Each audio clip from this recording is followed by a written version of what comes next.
Welcome back to another episode of the Skinfluence Podcast. You can see that we have got on some tech here, the LED red light mask, because today we're going to be talking about AI and tech in dermatology. And we just wanted an excuse to call ourselves Derm Punk instead of Daft Punk, so we put on some red light masks. We may talk about those a little bit more at the end. But we're going to be covering today AI and tech in dermatology. I'm Dr. Dustin, board-certified dermatologist, your co-host for this episode. I'm Austin Lee, physician assistant with Dr. Portela.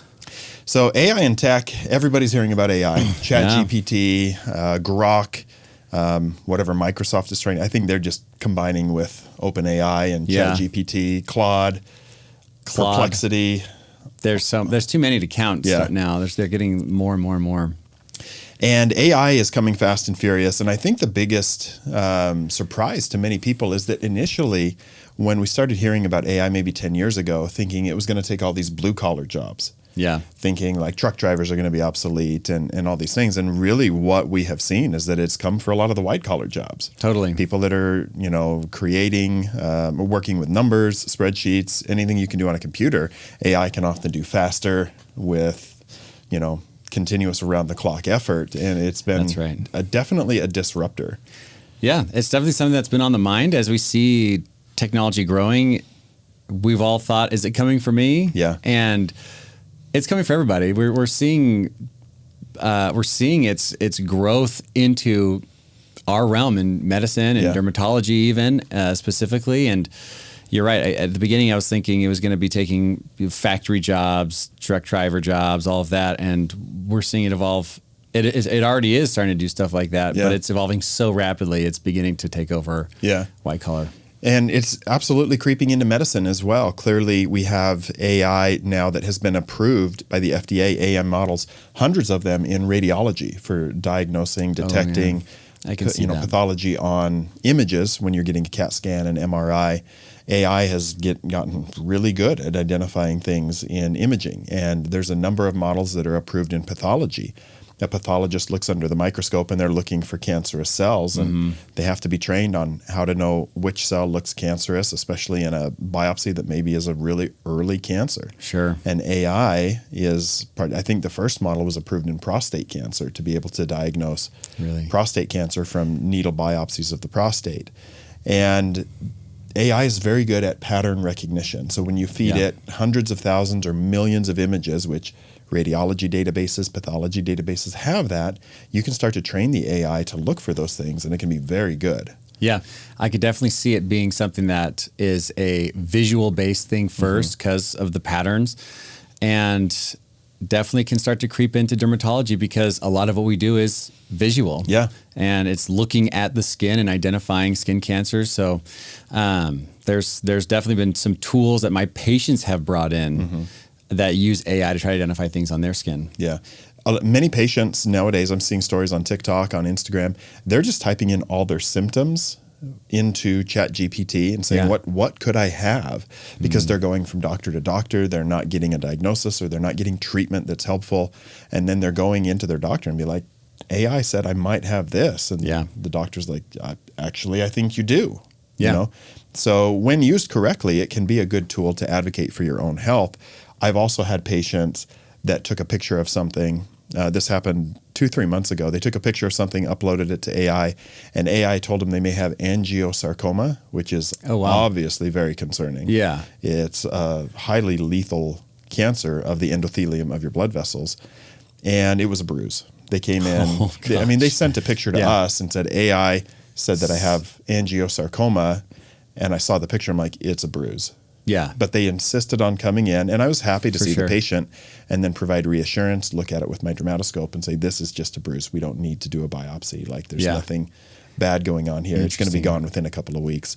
So AI is not prime time yet, in my opinion, but it's coming. And this was just not a specific medical database. They just uploaded it to Google AI or ChatGPT. And interesting. Yeah, I've definitely had patients come in with, they saw their primary care doctor. They said, we're concerned they have a rash. And they come in with the printout, and you could see that it's just a ChatGPT analysis of their symptoms and things like that. So people are going to it earlier on. Yeah. And there are companies that are trying to take advantage of that. Yeah. To try to capture the medical market to help people try to get the right diagnosis. I'm sure it's all with, for the betterment of the patient and not for financial reasons. Ever. Yeah, ever. But there are tools emerging for sure. Yeah. There was a bill introduced from an Arizona congressman, I think. I should have looked this up before.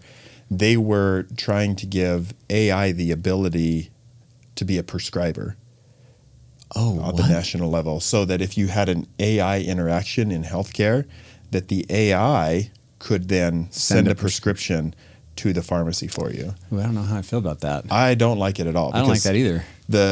I think there's a huge potential conflict. Who owns the AI? Are pharmaceutical companies going to start deploying AI healthcare bots? Yeah. And then you interact with them. They market to you if you have psoriasis. Yeah. And then you jump online with their AI bot, and the AI bot is going to recommend the drug from the parent company that they own. I think there's huge potential for conflict of interest there. And again, you're now relying on a computer to make recommendations, that could have negative health, consequences for side effects and things. And obviously, there's a lot of medical mistakes that can happen, and people die every year from medical error. But using AI as an adjunct to the provider to check for medication interactions, I think there's great utility to that. Yeah.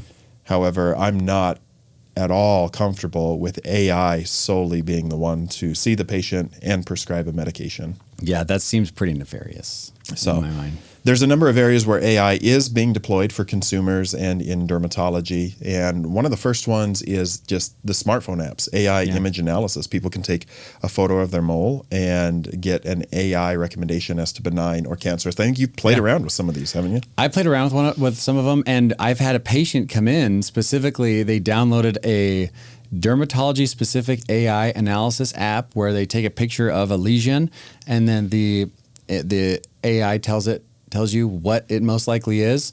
In this case, the patient had come in and he took a picture of a spot on his cheek, and AI suggested that this could be a squamous cell carcinoma, which is a type of skin cancer that we see in the office. And the patient was requesting a biopsy of it. I looked at it and said, this could potentially be one. It may be just a hyperkeratotic actinic keratosis, which is precancer. We did a biopsy and it came back as an AK. So it wasn't quite skin cancer yet, but it's close. Yeah. And you would think probably the AI models are skewed to be on the side of caution. Yes. Because there's more harm that can be done by recommending that something is benign than something is malignant. Because a skin biopsy, you don't want to go through it if you don't have to, but the morbidity of that procedure is very low versus missing a cancer. Yeah, so exactly right. So there's definitely some nuance with the apps, and I've had patients come in and they want a biopsy because AI suggested a biopsy, and I'm not going to push back incredibly hard if I feel like a biopsy is warranted. Yeah. But it does put us in kind of this funny situation where it's me versus AI. Yeah. And so the smartphone apps, they can be definitely helpful to lead you down the road, but I would be definitely weary of just taking all my medical advice from these apps because they're new. They may not have access to the right databases. Yeah. Who's running them? We don't know. And so the question that I have is, are all of these apps FDA cleared? Have they gone through FDA clearance? I don't know if in your research you found that if they're on the App Store, they do have some sort of FDA authorization, or if people are just putting things out there and charging money for a lesion analysis and telling everybody at least to on just the go Apple get the App biopsy. Store, they need to meet specific requirements to be on there in the healthcare sector of the App Store. Yeah. Google, I'm not so familiar with. Yeah. I think they're a little more lenient on what you can put and what developers put, or what just the general public creates an app and can put on their platforms. But Apple, I know Apple does have some restrictions on what can and can't be out there based off of liability issues. But so hopefully, if you're using or want to use one of these apps, I would encourage you to get some research done and see if they have some sort of FDA clearance. Yeah. Because in my mind, what would be very easy to do is create an app that does AI image analysis, in scare quotes here, and then people start uploading their apps and they're paying $5, $10, $20 for lesion analysis, and it's always just going to say go get a worst biopsy. case, yeah. And then they're just taking money and you just have to go get a biopsy anyway. So look for FDA clearance. What database are they being trained on? Those are all really reasonable questions to know how accurate that it might be. But I do think wherever we're at now, it's only going to get better, and it's going to happen rapidly. Yeah, I would hope it only gets better. But at the end of the day, like when I was thinking about these apps, what's going to end up happening is if you have something on your skin and you're going online to look for answers, you're going to end up at a dermatologist's office anyways. Yeah. Now, I get that it can be frustrating. You may wait months to get into the derm office, so you're trying to look for some answers or maybe some reassurance.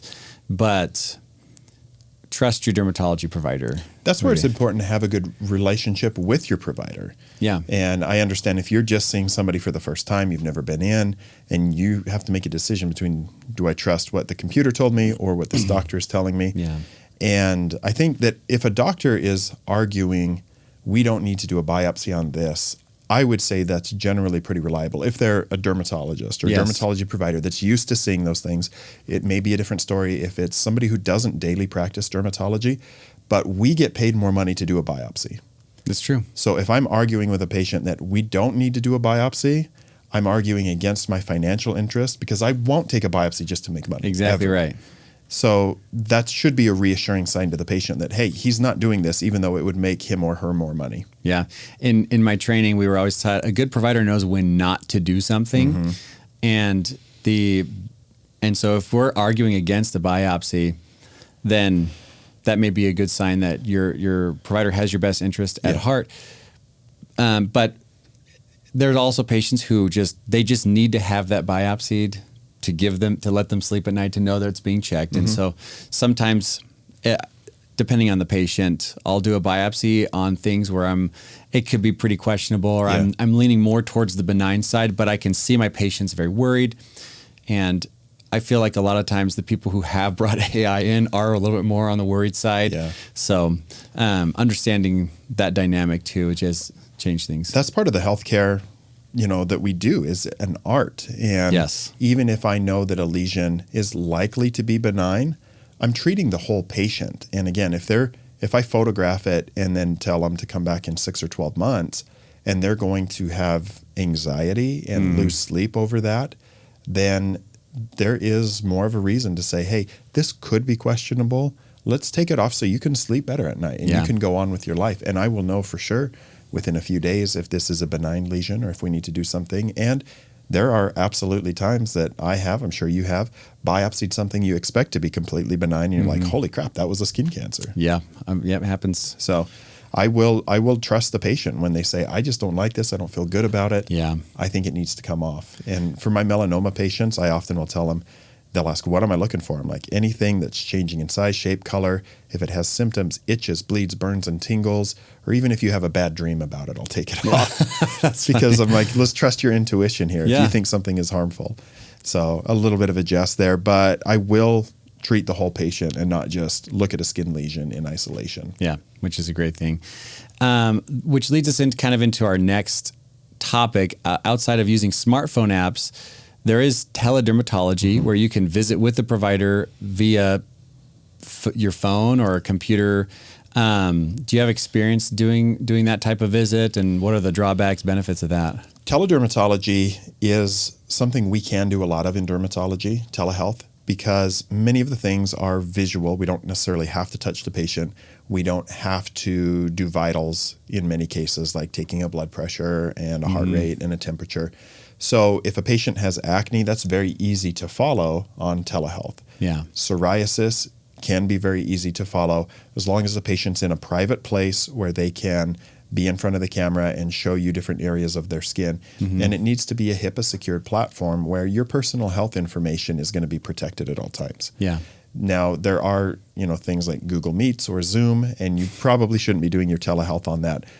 Although you can get a plan with those companies. You can do what's called a BAA, a business associate agreement, and get a version of Zoom that is HIPAA compliant.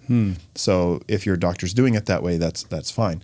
So there's many platforms now that are coming out leading with telederm or AI in telehealth. Yeah. And I've actually been working with a company out of New York to implement this and expand my own state licenses to start to offer telehealth in multiple states for anybody that follows me online and wants me to be their dermatologist. Yeah. It's called Future Clinic, and it does utilize AI, and it's up to me to work with and train the AI to ask the types of questions that I would want to ask. And then the intake that a patient does is with the AI in the beginning. The AI is going to ask, how long has this been going on? What medicines have you tried? What was helpful? Do you have any allergies to medications? What is your skin type? And the AI will get all of that information from the patient and send it to me.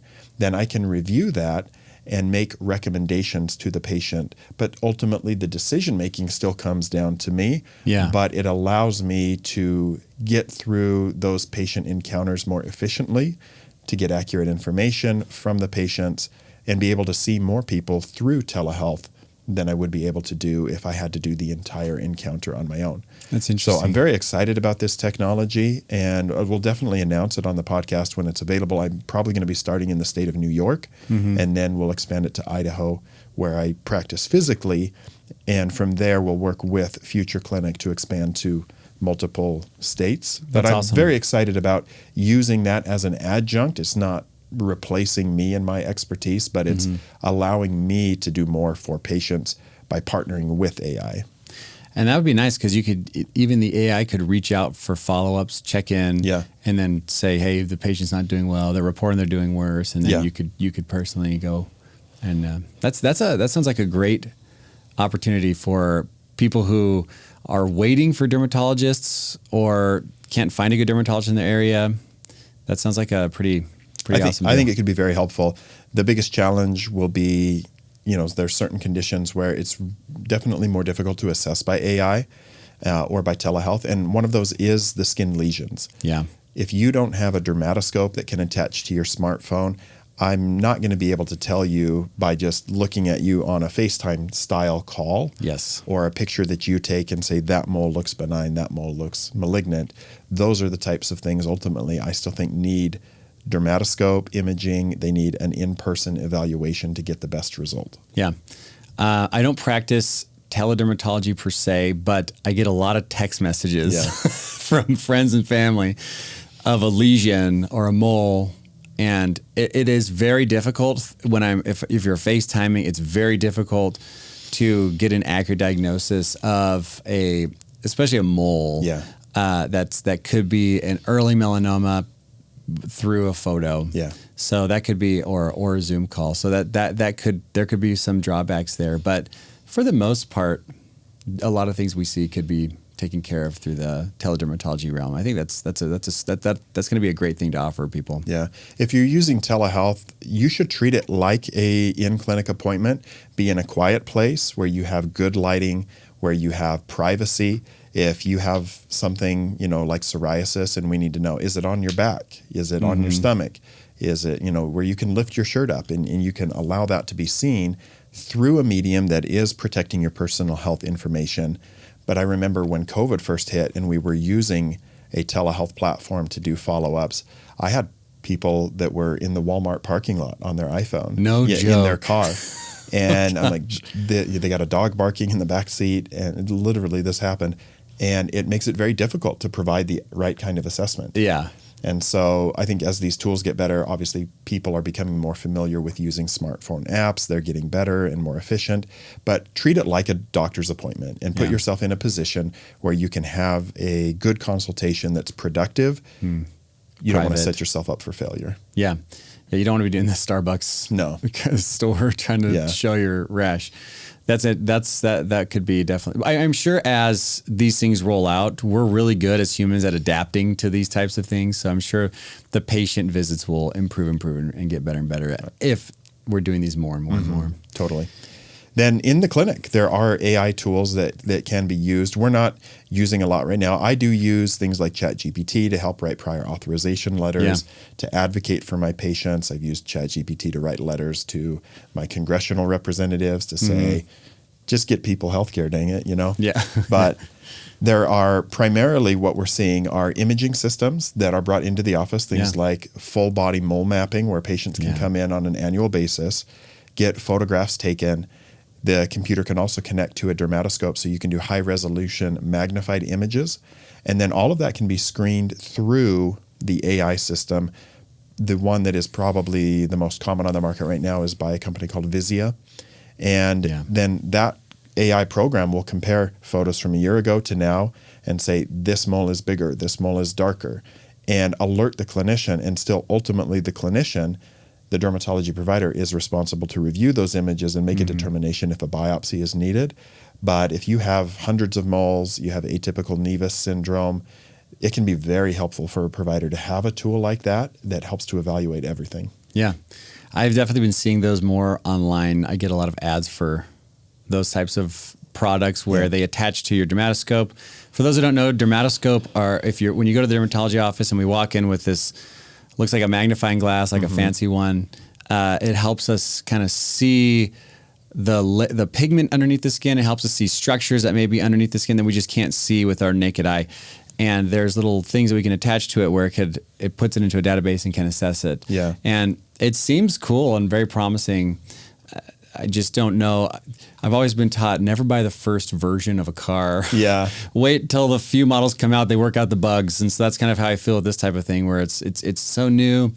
Let them work out the bugs, and then we can maybe adopt it and bring it into the practice. But it's all very intriguing. Yeah. And at the end of the day, I want to be able to identify skin cancers quicker, faster, and earlier on in their progression. And if these tools will help us, then I'm definitely all for them. And if you want to learn more about dermoscopy, recently on the podcast, we interviewed Dr. Michael Christopher, who is a dermoscopy expert. Yeah. And he explains his philosophy on that. And he is, in my opinion, one of the very best dermatologists in the country. And he finds about 10 times more melanomas than anybody else in the state of Arizona, because he has really focused down on that. He's not the guy you go to for surgery. I don't know if he even sees patients who have acne. I think he's so focused on the dermoscopy and finding melanomas that in the state of Arizona, they have a database, and he found it was over 200 melanomas in a year. And I may be undercounting that. It's on the episode where the average per dermatology provider was 17. Yeah, that's an insane amount. So he is so focused on that, and he uses his platform on social media through Instagram primarily to teach other dermatologists how to get better at identifying melanoma earlier. I was talking with him last night, and he shared with me a bunch of photos that he just found this week in clinic. And he sent me a message, and he said, "It will shock you which of these were invasive." And I had to joke with him. I was like, great, no, I'm not even going to sleep tonight. Of all the ones that you looked at today. Yeah, that happens quite often. So, but he's doing good things in educating other people.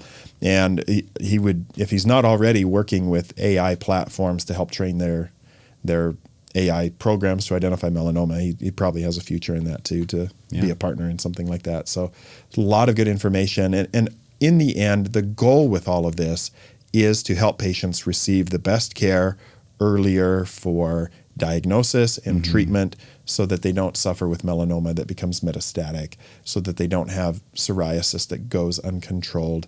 That should be the ultimate goal with all of these. I don't see them as replacing dermatologists. Yeah. It should be an adjunct to the dermatologist to improve their accuracy and help us to serve more patients than we otherwise would be able to. Well, let's transition into Did You Know? All right. What do you got for me this week? I have a AI-related Did You Know? Okay. That I learned recently. Yeah. That AI can diagnose up to 90 different skin conditions at the same level as a dermatologist could. Interesting. Yeah. I wonder what database they're using for that and what the platform is. Yeah. But. And it didn't say what the conditions were, so I'm sure it could identify acne pretty easily. Likely. and you know, the typical things, molluscum. So there's probably like the low-hanging fruit that it could diagnose real easily, but then as it gets more complex, maybe not so much. But this is an interesting little tidbit. Well, as we alluded to early in the conversation, one of the goals of these are, there is a financial incentive to develop the best AI model. And it's estimated that in the field of dermatology alone, the potential for AI integration could be a $5 billion market. I think it's going to end up being bigger than that. Yeah, $5 billion. Yeah. Yeah. With some of the markets that are out there now that are in the $1 billion range that aren't AI, I can see AI just taking that and just blowing it out of the water. So it will be hopefully something that doesn't cost me a job, but yeah, I agree. At the end of the day, somebody has to do the biopsy, and so far we still have to be the ones to send in the prescription. So there's, true. I guess, a role for me, but I don't want to just become a technician where people just come in and be like, AI says I need a biopsy, and I'm just doing biopsies. Yeah. I did see a video of a robotic massage. Have you seen those? No, I haven't. I've seen like the water massage. Oh, this is like you lay down on a table and there's two arms that are attached and they come and do your full body massage and they slide up and down. And I was like, oh, that seems a little creepy, but yeah. I mean, I don't know how I feel about that. I think I don't know how good they are at like sensing like your response, and like I had a massage last week with a new massage therapist, and just the touch of like she could tell when I was resisting or when I was getting like it's too tender. Because when I go to get a massage, I tell them, you can beat me up, you can make me cry, that's okay. Like, I want to get loosened up. Yeah. And so, but the ability of a good massage therapist to like get your feedback, I don't know how a robot does that. It's an art, just like medicine. So exactly, it's an art. Yeah, I just imagine the robot arms just like pounding into the patient. Yeah, I mean, that being said, like I do have one of those things you like put on your neck and you lean back. 100%, and it feels great, but it's not as good as a real massage. Yeah, so I'm with you. But interesting things happening, a lot of money to be made as long as it's done in an ethical way, I think. So yeah. Let's jump into the future of dermatology. When we look at the future of where dermatology is going in the consumer market primarily, I think that there's some interesting potential things coming out. We already have a whole complement of wearables. I wear an Oura ring every night that tracks my sleep. I look at my heart rate in the morning, my heart rate variability, my sleep cycles, and I take that information to inform the decisions that I make during the day. Yeah. What I'm going to eat, and I can see, all right, I ate later last night, and then I got less REM sleep and less deep sleep. So I need to move my dinner time a little earlier.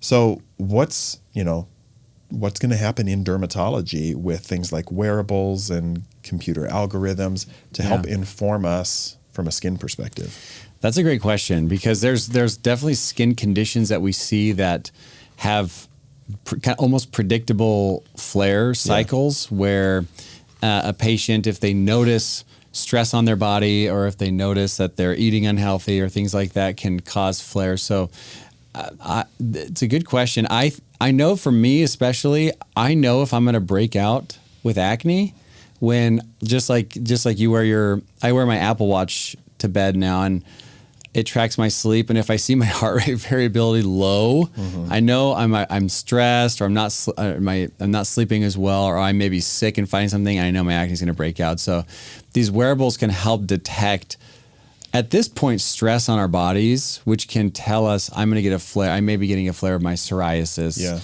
or things like that. But that's kind of as far as I can think of. Whereas I don't know where wearables could go in terms of other types of conditions that are non-inflammatory, or tell you, are you high risk for certain types of cancer, things like that. I don't know how. I'm sure there's ways that they can get you there, but I just can't imagine it.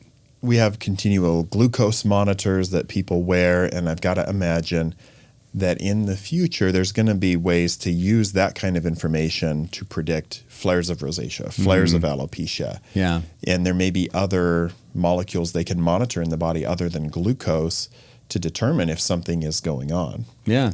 Neuralink. Here we go. We're all just going to get a computer chip in us. I know.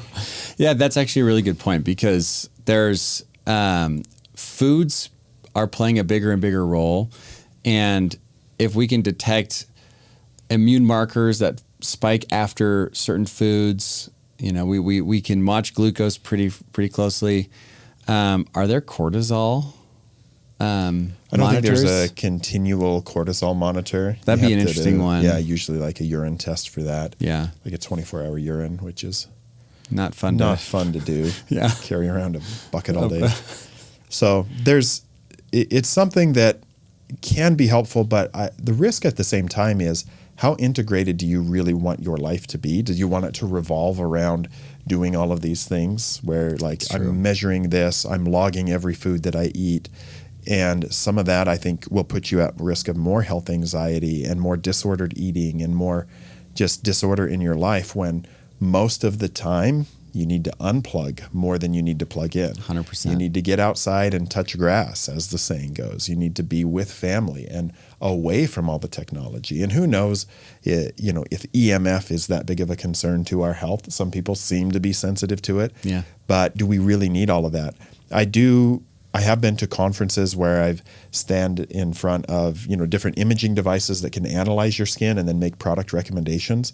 But they're usually just from the company. I did one with La Roche-Posay, and it actually just used my smartphone. I answered some questions, it took a picture, and it ran some AI tracking over the image and highlighted a few things on my skin for like dark spots. And of course, just made product recommendations from La Roche-Posay, which I like. Yeah. Nothing bad about that, but it's something that you might be able to start implementing at home, where you use a product and you're scanning your face once a week, and then it's making recommendations. It's saying you are getting progress, or we're not seeing anything, let's make a switch. Even to the degree of you've got like smart mirrors that scan your face every time you stand in front of them. That's probably on the horizon.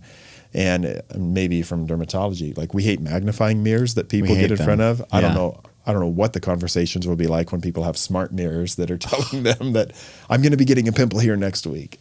Yeah, that would be interesting, because if they're scanning them every day and they say the scanner notices subtle inflammation, and then they're in our office and we're looking at them going, your skin looks fine. That's an interesting thing. But smart mirrors would be. See, my problem is I'm a sucker for technology. I know, I am too. And so stuff like this is going to come out, and I'm going to be like, I need to try this. Yeah. I got to have it. And then I get sucked in so easily I need to know exactly what my heart rate variability is, my sleep patterns. I need to know all this stuff.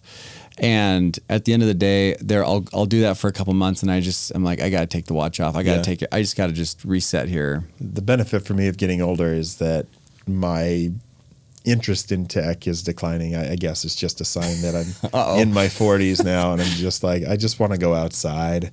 I want to get away from everything. And just be in silence. Yeah. And ultimately, that helps my mental health a lot better than tracking every single thing that I do. Yeah. So I think that there's some positive aspects that could come from some of these future developments, but ultimately, most people know the things that they need to do to stay healthy, to get healthy, and making your life revolve around the latest technology and things that are likely designed to get you to purchase more things, purchase more skincare, visit the doctor more. And I think that there's more downside to that than upside when you know that if you get good sleep, you move your body, you spend time with family, you get outside, that's going to have some of the biggest impacts on your health rather than every little nuance of thing that's going on in your body. Yeah. I've heard recently from people that I talk to, they talk about how if you're going to the doctor and you're constantly going to the doctor, and every time you go, there's a follow-up visit, and there's never a point where there's, okay, we got you to a place where you're good, then there's issues. There may be some issues there where it's like, are we really treating the condition, or what's going on? Yeah. And a lot of times what I've been realizing with my own health is less is more. A lot of times where a lot of things can be fixed through going to a physician and getting help that way. But also a lot of things can be fixed, just like you're saying, by getting outside, by being in nature, by calming yourself down and being still in a lot of ways can overall help. So many different conditions will subside by just doing those simple things. So the hope is that AI is going to help us not constantly see the patients and maybe get them better quicker for people who have specific types of conditions. But there's definitely going to be the people we have to see every year, every 6 months, every 3 months. If you have a melanoma recently, we have to see you. And so we try to make it as streamlined as possible. One of the things that AI has been helping us with is charting. I've seen a lot of providers using AI just sitting there recording the conversation, right, which is kind of amazing. Yeah. But it's, I don't think our EasyDerm isn't using any. No, it's not AI right now, but yeah, it's not integrated with any AI, but there is some utility to that. And as long as it's helping the doctor to be more efficient, it's not compromising personal health information, I think that's, very beneficial. It's just one more thing to pay for, and true.